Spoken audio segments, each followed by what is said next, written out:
ನಮಸ್ಕಾರ ಸ್ನೇಹಿತರೆ, ನಾನು ಇನ್ನೊಂದು ವಿಡಿಯೋದೊಂದಿಗೆ ಬಂದಿದ್ದೀನಿ. ಈ ಸತಿ ನಾವು ಜರ್ನಿ ಮ್ಯಾಪ್ ನಾವೇನು ಕಲಿತಿದ್ದೀವಿ ಅನ್ನೋದನ್ನು ಫಸ್ಟ್ ತಿಳ್ಕೊಳ್ಳೋಣ.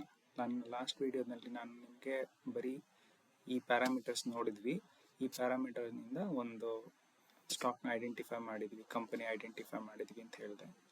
ಅದನ್ನು ಹೇಗೆ ಐಡೆಂಟಿಫೈ ಮಾಡಿದ್ವಿ ಅನ್ನೋದನ್ನು ನಾನು ಈ ವಿಡಿಯೋ ಮೂಲಕ ನಿಮಗೆ ಹೇಳ್ಕೊಡ್ತೀನಿ. ಇದು ಒಂದೇ ವಿಡಿಯೋ ಅಲ್ಲ, ಮುಂದೆ ಬರ್ತಾ ಇರೋ ವಿಡಿಯೋನಲ್ಲಿ ಮುಂದೆ ಹೇಳ್ಕೊಡ್ತೀನಿ. ಏನು ಹೇಳ್ಕೊಡ್ತೀನಿ ಅನ್ನೋದನ್ನ ಫಸ್ಟ್ ಇವಾಗ ನಿಮಗೆ ಇಲ್ಲಿ ಹೇಳ್ತಿದ್ದೀನಿ. ಫಸ್ಟ್ ನಾವು ಇನ್ವೆಸ್ಟ್ಮೆಂಟ್ ಅಂದ್ರೆ ಏನು, ಯಾವ್ಯಾವ ರೀತಿ ಇನ್ವೆಸ್ಟ್ಮೆಂಟ್ ಇದೆ ಅದನ್ನ ತಿಳ್ಕೊಳ್ಳೋಣ. ಅದಾದ್ಮೇಲಿಂದ ಒಂದು ಒಳ್ಳೆ ಸ್ಟಾಕ್ ಹುಡ್ಕೋದು ಹೇಗೆ ಅನ್ನೋದನ್ನು ತಿಳ್ಕೊಳ್ಳೋಣ. ಆಮೇಲಿಂದ ಎಷ್ಟು ಪರ್ಸೆಂಟೇಜು ನಮ್ಮ ಗ್ರೀಡಿನೆಸ್ ಎಷ್ಟು ಇರಬೇಕು, 100% ಇರಬೇಕಾ ಅಥವಾ ಬರೀ 5% ಇರಬೇಕಾ, 10% ಇರಬೇಕಾ ಅದನ್ನು ತಿಳ್ಕೊಳ್ಳೋಣ.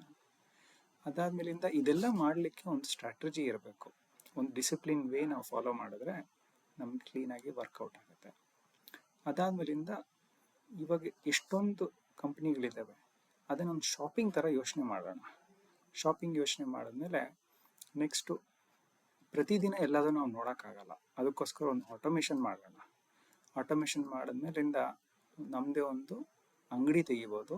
ಆ ಅಂಗಡಿ ನಿಮ್ಮದೇ ಸ್ಟಾಕ್ ಶಾಪ್ ಅಂತ ಒಂದು ಹೆಸರಿಟ್ಕೊಂಡು ಕಂಟಿನ್ಯೂ ಮಾಡ್ಬೋದು. ಬನ್ನಿ ಇವಾಗ ಫಸ್ಟು ಇನ್ವೆಸ್ಟ್ಮೆಂಟ್ ಅಂದ್ರೆ ಏನು, ಹೇಗೆ ಎತ್ತ ಅಂತ ಎಲ್ಲ ನೋಡೋಣ. ಸೊ ಇಂಡಿಯಾದಲ್ಲಿ ಇನ್ವೆಸ್ಟ್ಮೆಂಟ್ ಏನೇ ಮಾಡಬೇಕು ಅಂತಂದ್ರೂ ಎಲ್ಲದಕ್ಕೂ ನಿಮಗೆ ಒಂದು ರೆಗ್ಯುಲೇಟರಿ ಬಾಡೀಸ್ ಅಂತ ಇರುತ್ತೆ. ಇವಾಗ ಸ್ಟಾಕ್ ಮಾರ್ಕೆಟ್ಗೆ ಸೆಬಿ ಅಂತ ಒಂದು ರೆಗ್ಯುಲೇಟರಿ ಬಾಡಿ ಇದೆ. ಅದ್ರ ಕೆಳಗಡೆ ನಿಮಗೆ ಸ್ಟಾಕು, ಕಮಾಡಿಟಿ, ಡಿರೈವೇಟಿವ್, ಎಕ್ಸ್ಚೇಂಜಸ್, ಇವಾಗ NSE, BSE, ಸೆನ್ಸೆಕ್ಸ್ ಅಂತೆಲ್ಲ ಹೇಳ್ತಾರಲ್ಲ, ಅದೆಲ್ಲ ಅದ್ರ ಒಳಗಡೆ ಬರುತ್ತೆ. ಆಮೇಲಿಂದ ಅದಕ್ಕೆ ಡೆಪಾಸಿಟರೀಸ್ ಇರುತ್ತೆ. ನಿಮ್ಗೆ ಏನೇ ನೀವು ತಗೊಂಡ್ರು ಅಥವಾ ಮಾರಿದ್ರೂ ಅದಕ್ಕೊಂದು ಕಾಂಟ್ರಾಕ್ಟ್ ನೋಟ್ ಕ್ರಿಯೇಟ್ ಆಗುತ್ತೆ. ಆ ಕಾಂಟ್ರಾಕ್ಟ್ ನೋಟ್ನೆಲ್ಲ ಡಿಜಿಟಲ್ ಆಗಿ ಇವಾಗ NSDL, CSDL ನಲ್ಲಿ ಇಟ್ಟಿರ್ತಾರೆ. ಅದಲ್ದಲ್ಲೇ ನಿಮ್ಗೆ ಇಲ್ಲಿ ಸ್ಟಾಕ್ ಮಾರ್ಕೆಟಲ್ಲಿ ನೀವು ಟ್ರೇಡ್ ಮಾಡಬೇಕು ಅಂತಂದಾಗ ನಿಮಗೆ ಯಾವುದಾದ್ರೂ ಒಂದು ಬ್ರೋಕರ್ ಮೂಲಕ ಮಾಡಬೇಕಾಗತ್ತೆ. ನೀವಾಗೆ ಸ್ವತಃ ಡೈರೆಕ್ಟಾಗಿ NSE ವೆಬ್ಸೈಟಲ್ಲಿ ಮಾಡ್ಲಿಕ್ಕೆ ಆಗೋದಿಲ್ಲ. ಸೊ ಅದು ನಿಮಗೆ ಇವಾಗ ಝೀರೋದಾ ಇರ್ಬೋದು, ICICI ಡೈರೆಕ್ಟ್ ಇರ್ಬೋದು, ಅಥವಾ HDFC ಇರ್ಬೋದು, ಅವೆಲ್ಲನೂ ಅದ್ರ ಕೆಳಗಡೆ ಬರುತ್ತೆ. ಸೊ ಯಾವುದೇ ನೀವು ಒಂದು ಸ್ಟಾಕ್ ತಗೋಬೇಕು ಅಂತಂದರೆ ನಿಮಗೆ ಒಂದು ಡಿಮ್ಯಾಟ್ ಅಕೌಂಟ್ ಅಂತ ಇರಬೇಕು. ಆ ಡಿಮ್ಯಾಟ್ ಅಕೌಂಟ್ನ ನಿಮಗೆ ಬ್ರೋಕರ್ ಮಾಡಿಕೊಡ್ತಾರೆ. ಸೊ ಇವಾಗ ಇರೋವಂಥ ಎಲ್ಲ ಬ್ಯಾಂಕ್ಗಳಲ್ಲಿ ನಿಮಗೆ 3-in-1 ಅಂತ ಒಂದು ಆಪ್ಷನ್ ಇರುತ್ತೆ. ಅಂದರೆ ನಿಮ್ದೊಂದು ಸೇವಿಂಗ್ಸ್ ಅಕೌಂಟು, ಆ ಸೇವಿಂಗ್ಸ್ ಅಕೌಂಟ್ಗೆ ಒಂದು ಡಿಮ್ಯಾಟ್ ಅಕೌಂಟ್ ಕ್ರಿಯೇಟ್ ಆಗುತ್ತೆ ಆ ಬ್ರೋಕರ್ ಕಡೆಯಿಂದ. ಸೊ ಡೈರೆಕ್ಟಾಗಿ ನಿಮ್ಮ ಅಮೌಂಟ್ನೆಲ್ಲ ನೀವು ಅಲ್ಲಿಗೆ ಟ್ರಾನ್ಸ್ಫರ್ ಮಾಡಿ ಖರೀದಿ ಮಾಡ್ಬೋದು ಅಥವಾ ಅದನ್ನು ಸೆಲ್ ಮಾಡ್ಬೋದು. ಸೊ ಈ ಡಿಮ್ಯಾಟ್ ಅಕೌಂಟ್ ಓಪನ್ ಮಾಡಲಿಕ್ಕೆ ನಿಮಗೆ ಮೇಯ್ನಾಗಿ 3 ಡಾಕ್ಯುಮೆಂಟ್ ಬೇಕಾಗತ್ತೆ. ಒಂದು ಆಧಾರು, ಇನ್ನೊಂದು ನಿಮ್ಮದು ಪ್ಯಾನ್, ಆಮೇಲಿಂದ ಬ್ಯಾಂಕ್ ಸ್ಟೇಟ್ಮೆಂಟ್. ಸೊ ನಿಮ್ಗೆ ಇಲ್ಲಿ ತೋರಿಸ್ತಾ ಇರೋಂಗೆ ಟಾಪ್ ಇಂಡಿಯಾದಲ್ಲಿ ಇರೋವಂಥ ಎಲ್ಲ ಬ್ರೋಕರ್ಗಳದ್ದು ಇನ್ಫಾರ್ಮೇಷನ್ ಇಲ್ಲಿ ಕೊಟ್ಟಿದ್ದೀನಿ. ನೀವು ಯಾವುದ್ರಲ್ಲಿ ಬೇಕಾದ್ರೂ ಓಪನ್ ಮಾಡ್ಬೋದು. ಎಲ್ಲದ್ರಲ್ಲೂ ಡಿಫ್ರೆನ್ಸಸ್ ಏನು ಅಂತಂದರೆ ಬ್ರೋಕರೇಜ್. ನೀವು ಒಂದ್ಸತಿ ಯಾವುದಾದ್ರೂ ಒಂದು ಸ್ಟಾಕ್ನ ಬೈ ಮಾಡಿ ಸೆಲ್ ಮಾಡಬೇಕಾದ್ರೆ ಸರ್ಟನ್ ಬ್ರೋಕರೇಜ್ ಇರುತ್ತೆ.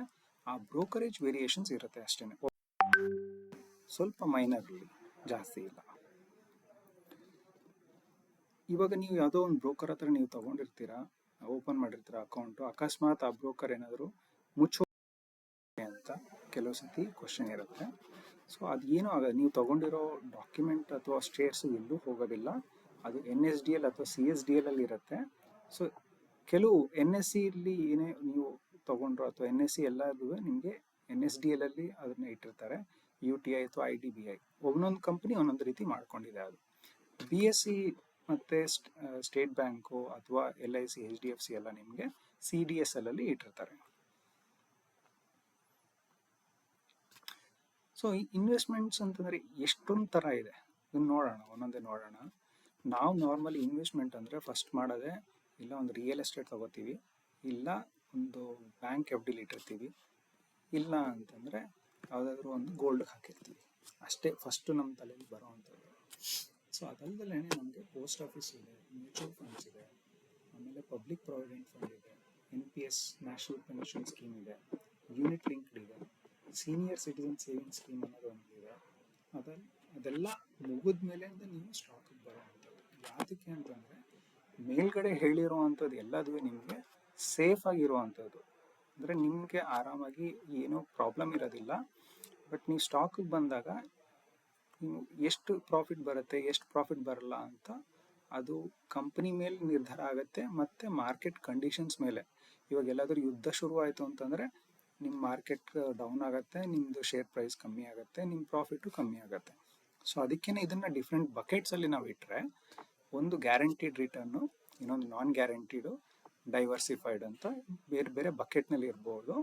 ಸೊ ಪೋಸ್ಟ್ ಆಫೀಸು ಮತ್ತು ಫಿಕ್ಸೆಡ್ ಡೆಪಾಸಿಟು ಅಥವಾ PPF ಎಲ್ಲ ನಿಮಗೆ ಗ್ಯಾರಂಟಿಡ್ ರಿಟರ್ನ್ ಕೊಡೋವಂಥದ್ದು. At the end of the day ಇದ್ರಲ್ಲಿ ನೀವು ಇಡೋವಂಥ ದುಡ್ಡುಗೆ ತಿರ್ಗಾ ಸ್ಟಾಕ್ ಮಾರ್ಕೆಟ್ ಅಥವಾ ಗೋಲ್ಡ್ಗೆ ಅವ್ರು ಹಾಕೋದು. ಬಟ್ ಅವ್ರು ಇಷ್ಟು ರಿಟರ್ನ್ ಕೊಡ್ತೀವಿ ಅಂತ ಗ್ಯಾರಂಟಿ ಮಾಡಿರ್ತಾರೆ, ಅದಕ್ಕೆ ಅದು ಸೇಫ್. ಒಂದ್ಸತಿ ನಿಮ್ದು ಈ ಬಕೆಟ್ಗಳಲ್ಲಿ ಫಿಲ್ ಆಗಿದೆ, ನಿಮ್ಮ ಹಣ ಜಾಸ್ತಿ ಆಗಿದೆ ಅಂದರೆ ಆಮೇಲಿಂದ ಮುಂದಕ್ಕೆ ಬನ್ನಿ. ಫಸ್ಟೇ ಡೈರೆಕ್ಟಾಗಿ ನಾನ್ ಗ್ಯಾರಂಟಿಡ್ಗೆಲ್ಲ ಬರೋಕ್ಕೆ ಹೋಗಬೇಡಿ. ಇವಾಗ ಒಂದು ಎಕ್ಸಾಂಪಲ್ ಕೊಡ್ತಾ ಇದ್ದೀನಿ. ರೆಪ್ಕೋ ಬ್ಯಾಂಕ್ ಅಂತ ನಿಮಗೆ ಗೊತ್ತಿರಬಹುದು ಅಥವಾ ಗೊತ್ತಿಲ್ಲದೆ ಇರಬಹುದು.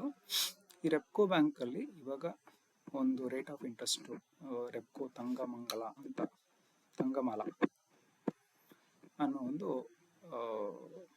ನಿಮಗೆ 7.75 ರೇಟ್ ಆಫ್ ಇಂಟ್ರೆಸ್ಟ್ ಕೊಡ್ತಾ ಇದ್ದಾರೆ. ಇದು 18 ಇಯರ್ಸ್ ಆಗದೆ ಇರೋ ಹುಡುಗರ ಹೆಸರು ಅಥವಾ ಹುಡುಗಿರ ಹೆಸರಲ್ಲೂ ನೀವು ಇಡ್ಬೋದು ಇದನ್ನು. ಸೊ 2 ಆಪ್ಷನ್ಸ್ ಇದೆ. ಆಮೇಲಿಂದ ನೀವು ಹೆಣ್ಣು ಹುಡುಗಿರು ಯಾರಾದರೂ ಇತ್ತು ಅಂತಂದರೆ ಅವ್ರ ಹೆಸರಿನಲ್ಲೂ ಇಡ್ಬೋದು.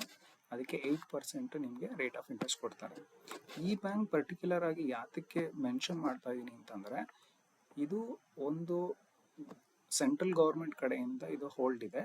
ಜೊತೆಗೆ ಇದರಲ್ಲಿ ಇರೋವಂಥ ಎಲ್ಲ ಪಾರ್ಟಿಸಿಪೆಂಟ್ ಹೋಲ್ಡರ್ಸ್ ಎಲ್ಲದೂ ಗೌರ್ಮೆಂಟ್ ಇರೋದ್ರಿಂದ so it's a safe bank compare to other banks ಅಂತ ನಾನು ಹೇಳೋಕ್ಕೆ ಹೊರಟಿರೋದು. ಇದೇ ಥರ ಪೋಸ್ಟ್ ಆಫೀಸಲ್ಲೂ ನಾವು ಟರ್ಮ್ ಡೆಪಾಸಿಟ್ ಇಡ್ಬೋದು. ನಾರ್ಮಲಿ ಏನು ಮಾಡ್ತೀವಿ ನಾವು, 1 ವರ್ಷದಲ್ಲಿ ಯಾವಾಗಲೂ ಒಂದ್ಸತಿ ಇಡ್ತೀವಿ, ಬಿಟ್ಬಿಡ್ತೀವಿ ಅದನ್ನೇ ಡಿಸಿಪ್ಲಿನ್ಡ್ ವೇನಲ್ಲಿ ಮಾಡಿದ್ರೆ, ಇವಾಗ ಇಲ್ಲೊಂದು ಎಕ್ಸಾಂಪಲ್ ತೋರಿಸ್ತಾ ಇದ್ದೀನಿ. ಸೊ 4 ವರ್ಷ ಯೋಚನೆ ಮಾಡೋಣ ಇಲ್ಲಿ. ಸೊ ಮೊದಲನೇ ವರ್ಷ ನೀವು ಜನವರಿನಲ್ಲಿ 1.5 ಲಕ್ಷ ಇಡ್ತೀರಾ. ಅದೇ ಥರ ಮೇ, ಆಮೇಲಿಂದ ಸೆಪ್ಟೆಂಬರ್. ಸೊ ನೀವು ಮೊದಲನೇ ವರ್ಷ ಇಟ್ಟಿದ್ದಕ್ಕೆ ನಿಮಗೆ ನೆಕ್ಸ್ಟ್ ಇಯರ್ ಜನವರಿನಲ್ಲಿ ಮತ್ತು ಮೇನಲ್ಲಿ ಸೆಪ್ಟೆಂಬರ್ನಲ್ಲಿ ನಿಮಗೆ ಅದರದ್ದು ಇಂಟ್ರೆಸ್ಟ್ ಬರ್ತಾ ಹೋಗುತ್ತೆ. ಅದೇ ಥರ ಸೆಕೆಂಡ್ ಇಯರ್ ನೀವು ನೆಕ್ಸ್ಟ್ ಮಂತಲ್ಲಿ ಇಡ್ತಾ ಹೋದರೆ ಅದ್ರ 3ನೇ ವರ್ಷ ನಿಮಗೆ ಜನವರಿ ಫೆಬ್ರವರಿ 2ರಲ್ಲೂ ಬರುತ್ತೆ ನಿಮಗೆ. ಸೊ ಇದೇ ರೀತಿ ನೀವು ಡಿಸಿಪ್ಲಿನಲ್ಲಿ ಕಂಟಿನ್ಯೂ ಮಾಡ್ಕೊಂಡು ಹೋದರೆ 4 ವರ್ಷ ಕಂಪ್ಲೀಟ್ ಆಗ್ತಾ ಇದ್ದಂಗೆ ನಿಮಗೆ ಪ್ರತಿ ತಿಂಗಳು ನಿಮಗೆ ಇಂಟ್ರೆಸ್ಟ್ ಬರ್ತಾ ಹೋಗುತ್ತೆ. ಒಂದ್ಸತಿ ಮೆಚ್ಯೂರ್ ಆದ್ಮೇಲಿಂದ ನೀವು ಅದನ್ನು ನೆಕ್ಸ್ಟ್ ತಿರ್ಗಾ ಇದೇ ಥರ ಇನ್ವೆಸ್ಟ್ಮೆಂಟ್ ಮಾಡ್ಕೊಂಡು ಹೋಗ್ಬೋದು. ಈ ಥರ ಮಾಡೋದ್ರಿಂದ ನಿಮಗೆ ಒಂದು ಪೆನ್ಷನ್ ಮುಂಚೆನೇ, ಪೆನ್ಷನ್ ಸ್ಟೇಜ್ ನೀವು ರೀಚ್ ಆಗಿನ ಮುಂಚೆನೇ ನೀವೇ ಒಂದು ಪೆನ್ಷನ್ ಸಿಸ್ಟಮ್ ನೀವು ಕ್ರಿಯೇಟ್ ಮಾಡ್ಕೋಬೋದು. ಟ್ರೈ ಮಾಡಿ ನೋಡಿ ಇದನ್ನು. ಸೊ ಮಾರ್ಕೆಟಲ್ಲಿ 2 ರೀತಿ ಇರುತ್ತೆ. ಒಂದು ಪ್ರೈಮರಿ ಮಾರ್ಕೆಟು, ಇನ್ನೊಂದು ಸೆಕೆಂಡ್ರಿ ಮಾರ್ಕೆಟು. ಪ್ರೈಮರಿ ಮಾರ್ಕೆಟ್ ಅಂತಂದರೆ ಫಸ್ಟು ಕಂಪನಿ ನಿಮಗೆ ಶೇರ್ಸ್ ಕೊಡುತ್ತೆ. ಸೊ ಅದನ್ನು IPO ಅಂತ ಕರಿತೀವಿ. ಸೊ ಆವಾಗ ಪ್ರೈಮರಿ ಮಾರ್ಕೆಟಲ್ಲಿ ನಿಮಗೆ ಫಸ್ಟು ಶೇರ್ ಸಿಗುತ್ತೆ. ಒಂದ್ಸತಿ ಕಂಪನಿ ಲಿಸ್ಟ್ ಆದಮೇಲಿಂದ, ಅದು NSE ಅಥವಾ BSEನಲ್ಲಿ ಲಿಸ್ಟ್ ಆದಮೇಲಿಂದ ಒಬ್ಬ ಇನ್ವೆಸ್ಟರು ಇನ್ನೊಂದು ಇನ್ವೆಸ್ಟರ್ಗೆ ಶೇರ್ಸ್ನ ಬೈ ಸೆಲ್ ಮಾಡೋದು ಮಾತ್ರ ಆಗತ್ತದು. ಕಂಪನಿ ಅದರಲ್ಲಿ ಜಾಸ್ತಿ ಏನು ಇನ್ವಾಲ್ವ್ ಆಗೋದಿಲ್ಲ. ಬಟ್ ಶೇರ್ಸು ಬೈ ಸೆಲ್ ಮಾಡೋದ್ರಿಂದ ಶೇರ್ ಪ್ರೈಸ್ ಜಾಸ್ತಿ ಆಗುತ್ತೆ, ಕಂಪನಿದು ಮಾರ್ಕೆಟ್ ಕ್ಯಾಪಿಟಲ್ ಜಾಸ್ತಿ ಆಗ್ತಾ ಹೋಗುತ್ತೆ. ಇನ್ನು ಪಬ್ಲಿಕ್ ಇಶ್ಯೂಸ್ ಅಂದರೆ ಕಂಪನಿ ನಿಮಗೆ ಬೇರೆ ಬೇರೆ ರೀತಿಯಲ್ಲಿ ಶೇರ್ಸ್ನ ಕೊಡುತ್ತೆ. ಮೇಯ್ನ್ ಆಗಿ ಅದು IPO ಅಂದರೆ initial public offer. First time ಕೆಲವು ಸತಿ ಪ್ರೈವೇಟ್ ಕಂಪನಿ ಇರುತ್ತೆ, ಅದನ್ನು ಪಬ್ಲಿಕ್ ಮಾಡಿದಾಗ ಸರ್ಟನ್ ಪರ್ಸೆಂಟೇಜ್ ಆಫ್ ಶೇರ್ಸ್ನ ನಿಮಗೆ ಅವರು ಹೊರಗಡೆ ಎಲ್ರಿಗೂ ಕೊಡ್ತಾರೆ. ಸೊ ಅದರಲ್ಲಿ ನಿಮಗೆ ಫ್ರೆಶ್ ಇಶ್ಯೂ ಅಥವಾ ಆಫರ್ ಫಾರ್ ಸೇಲ್ ಅಂತ 2 ಇರುತ್ತೆ. ಅದೇ ಥರ FPO ಅಂತಲೂ ಇದೆ. FPOನಲ್ಲೂ ನಿಮಗೆ ಫ್ರೆಶ್ ಇಶ್ಯೂ ಮತ್ತು ಆಫರ್ ಫಾರ್ ಸೇಲ್ ಇರುತ್ತೆ. ಅದಾದಮೇಲಿಂದ ರೈಟ್ಸ್ ಇಶ್ಯೂ. ನೀವು ಆಗಲೇ ಆ ಕಂಪನಿದು ಶೇರ್ಸ್ ಇಟ್ಕೊಂಡಿದ್ರೆ ಕಂಪನಿ ನಿಮಗೆ ತಿರ್ಗಾ ಇನ್ನೊಂದ್ಸತಿ ಆಪ್ಷನ್ ಕೊಡುತ್ತೆ. ಸರ್ಟನ್ ಡಿಸ್ಕೌಂಟೆಡ್ ಪ್ರೈಸ್ನಲ್ಲಿ ನೀವು ತಿರ್ಗಾ ಆ ಶೇರ್ಸ್ನ ತಗೋಬೋದು. ಕೆಲವು ಸತಿ ನಿಮಗೆ ಡಿವಿಡೆಂಡ್ ಕೊಡದಲ್ಲೇ ಇದ್ದಾಗ ಬೋನಸ್ ಶೇರ್ಸ್ ಅಂತ ಕೊಡ್ತಾರೆ, ಆ ರೀತಿನೂ ನೀವು ತಗೋಬಹುದು. ಇನ್ನು ಕೆಲವು ಪ್ರೈವೇಟ್ ಪ್ಲೇಯರ್ಸ್ ಇರ್ತಾರೆ, ಅವರಿಗೆ ಪ್ರಿಫರೆನ್ಷಿಯಲ್ ಆಗಿ ಕೊಡುವಂಥ ಶೇರ್ಸು ಇದು ಪ್ರಿಫರೆನ್ಷಿಯಲ್ ಶೇರ್ಸ್ ಇರುತ್ತೆ. ಇವಾಗ ನಾವು ಈ ಸರಣಿನಲ್ಲಿ ನೋಡುವಂಥದ್ದು ಈಕ್ವಿಟಿ ಮೂಲಕ ಮಾತ್ರ ನೋಡ್ತೀವಿ. So share market, secondary share ಮಾರ್ಕೆಟಲ್ಲಿ ಈಕ್ವಿಟೀಸ್ ಮತ್ತು ಡಿರೈವೇಟಿವ್ಸ್ ಎರಡು ಮೇನ್ ಆಗಿರುವಂಥದ್ದು. ನಾವು equity stock, sovereign gold bonds ಮತ್ತು ಎಕ್ಸ್ಚೇಂಜ್ ಟ್ರೇಡ್ ಫಂಡ್ಸು, ಇವು ಮೂರನ್ನ ನೋಡೋಣ ನಾವು. ಇದು ಒಂದು ಸ್ವಲ್ಪ ದೊಡ್ಡ ಪ್ಲೇಯರ್ಸ್ಗೋಸ್ಕರ ಇದು ಇರುವಂಥದ್ದು, ಮತ್ತು ಇದರಲ್ಲಿ ಜಾಸ್ತಿ ಕೈ ಸುಟ್ಕೊಳ್ಳೋರು ಜಾಸ್ತಿ, ಅದಕ್ಕೋಸ್ಕರ ಇದ್ರ ಬಗ್ಗೆ ಜಾಸ್ತಿ ಹೇಳೋಕೆ ಹೋಗಲ್ಲ. ಒಂದ್ಸತಿ ಇದರಲ್ಲಿ ನಾವು ದುಡ್ಡು ಮಾಡಿದ್ರೆ ಇದಕ್ಕೆ ಹೋಗ್ಬೋದು. ಇವತ್ತಿನ ವಿಡಿಯೋ ಇಲ್ಲಿಗೆ ನಿಲ್ಲಿಸ್ತೀನಿ. ಏನಾದರೂ ಡೌಟ್ ಇತ್ತು ಅಂತಂದರೆ ನನ್ನ ಮೊಬೈಲ್ ನಂಬರ್ ಇಲ್ಲಿ ಕೊಟ್ಟಿದ್ದೀನಿ, ಅಲ್ಲಿಗೆ ನೀವು ಕಾಂಟ್ಯಾಕ್ಟ್ ಮಾಡ್ಬೋದು. Thank you.